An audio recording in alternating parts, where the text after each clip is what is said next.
కొత్తగా money bank వచ్చిందండి. పాత మనీ బ్యాంకులు కూడా ఉన్నాయి కదా, ఇది కొత్తగా వచ్చిందనమాట. పిల్లలకి సేవింగ్స్ నేర్పించడానికి. ఇదిగోండి ఇట్లా చూడండి.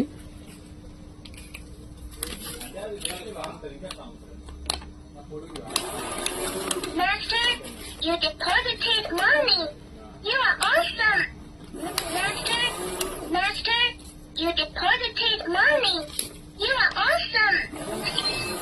Master, you deposited money. Master, you deposited money. You are awesome. దీంట్లో పాస్వర్డ్ పెట్టుకోవచ్చు అండి మనం. ఇదిగోండి ఇక్కడ 11 రైమ్స్ ఉంటాయండి. రైమ్స్ వస్తాయి దీంట్లో. చిన్నపిల్లలకు కూడా 11 రైమ్స్ వస్తాయి, నర్సరీ రైమ్స్. యానిమల్ సౌండ్స్ వస్తాయి, 11 వస్తాయి.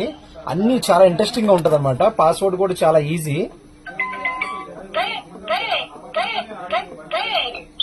డోర్స్ ఓపెన్ అవుతుంది. మీరు రాంగ్ పాస్వర్డ్ కనుక కొడితే కనుక రాంగ్ అని చెప్పేసి చెప్తుంది అనమాట. ఇట్లా మంచిగా ఉంటుంది. 700 రూపీస్ అండి. 700 రూపీస్ ప్రైస్ పడుతుంది ఇది. ఈ మనీ బ్యాంక్ ఇట్లా వస్తుంది కంప్లీట్ గా. అందరి దగ్గర చైనా దొరుకుతుందండి. ఇది మన మేడ్ ఇన్ ఇండియా. ఈ సేవింగ్స్ బ్యాంక్స్ కూడా మేడ్ ఇన్ ఇండియా ఇవి కంప్లీట్ గా. థ్యాంక్ యూ అండి అందరికి.